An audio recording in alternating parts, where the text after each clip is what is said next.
happened there. He said it was after the VTM. He obviously went level after the VTM and had a spike of RPM that took him outside of the rules. Both of the American pilots go through to the final four. We still have Spain against Australia, and that is Juan Velarde's team at the race airport. And then we'll have Great Britain up against the Czech Republic. But it's Velarde who will be the next pilot into the track after a really dramatic first half to this round of 8, with Kirby Chambliss and Micah Goulian going through.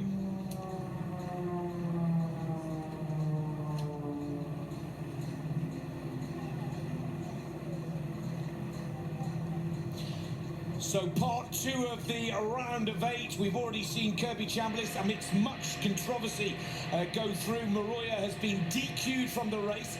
Goulian has already gone through, beating Lavat, and now we go into the second half, and it is Spain against Australia. Juan Velarde flying first. The championship leader, Matt Hall, gets to watch the Spaniard in action. Juan Velarde, Spain. I'm mentally prepared to this round of 8. I'm sure I can fly a half second faster, put some pressure on Matt, and go through the final.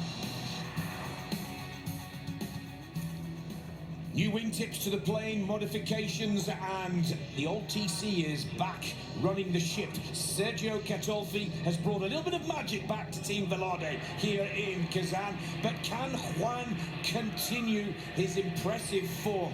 Qualifying as the fastest loser, he knows he now needs to start flying 52-second performances if he's to go into the final four, especially, Paul, up against Matt Hall. The psychological side has flipped now. Juan's flying first in this round. He flew second in the round of 14. Matt Hall's in the other way. He's the other way around. 26 Velarde, you're cleared into the track. Smoke on. So we get a different psychological battle here. Juan's got a clear track. He's got no time to beat. He just has to fly clean. Velarde is looking to get into the final four for the first time this season. Now, 3, 4 and 5.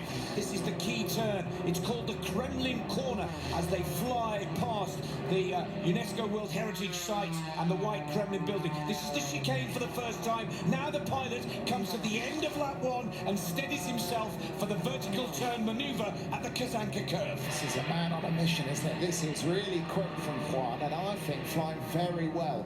Good heading out of the VTM, just level in time. I think he's out to post a really good time here. It is very smooth, it's a very tight racing line, but this is looking exceptional from the Spanish pilot. Now into the chicane for the last time. We see him from the tail cam, quick switch, left, right, left, on the stick, watch the clock, it's 52, it's 52.4. That is brilliant from Juan Velarde, raising his game when it matters most. 52.447 seconds, no penalties. That's livened the afternoon up, hasn't it? Matt Hall in the round of 14 posted a 52.389. So Matt's got to find a 1/10 of a second to beat that. That is fantastic flying from the Spanish pilot. And Juan's psychology today is spot on, absolutely spot on. He didn't get phased about racing after Martin Schonker earlier, and he's just come out and for his run posted a really, really good time. Matt Hall has now got to fly very, very quickly. And there is Matt Hall's team back at the race hangar. They know, Matt knows that he's got to go even faster. Australia. Juan's been flying really well all week, so he's going to be a challenge to beat, but I get the opportunity to listen to his time before I go on the track. Well, there is Dave, Peter and Andrew watching on. Now, Matt has the track record set on Saturday, I should say, at 51.423 seconds. So we know he can beat that, but is the pressure going to get to the Aussie championship leader? 95 Hall, you're cleared into the track. Smoke on. And he said he had the advantage of listening to Juan's time. He was rather hoping he would have a 2-second penalty in there, albeit a slow time. He wasn't expecting a 52.4. Here he goes with the gauge plane of Juan Velarde showing there on the screen. Look at that, the Spanish pilot ahead. We know that this is a very difficult track to find time. Matt Hall just pinching ahead there at the end of the first lap. And that's what you need to look for, the green light. That tells us that the Australian pilot is ahead of the the Spaniard as he comes into the Kazanka curve here, the first VTM, and then he'll come back down into lap 2 of this 15-gate track. And interesting, he rolled left there, which he hasn't been doing so far, but he's got a good heading out of the descent gate there. And this is on track here, isn't it? Pylon hit! Matt Hall has hit the pylon! There's a pylon down! 3 seconds of penalty! And that puts pay to the Australians' dream of going into the Final Four! Oh, Matt Hall! Number 95, has thrown it away! 55.036 seconds. 3-second penalty for the pylon hit. Gate 12 that puts you in 2nd place of your heat. Juan Velarde of Spain advances to the Final Four for the first time in the 2018 season.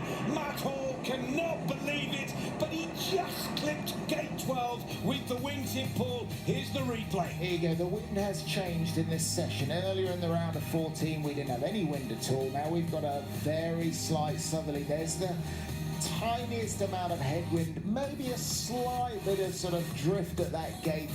But he was flying such a line, and everything else was perfect. Could almost argue there was a slight climb in the air. Not that that would have gained him any time. But oh my word, that is just phenomenal. Juan Velarde has just done what Francois Lefort did in the round of 14. He's just knocked out one of the really quick guys. And fantastic news for the Spanish team because they go through to the round of 4. It's also fantastic news for Mikey Goulian, because if he can hold his nerve in the last round of this competition, the United States of America could go back to the top of the championship standings. There is the look of delight and joy from Velarde's team back at the race airport. Spain are into the Final Four for the first time this season. And for Matt Hall, well, the Australian takes a step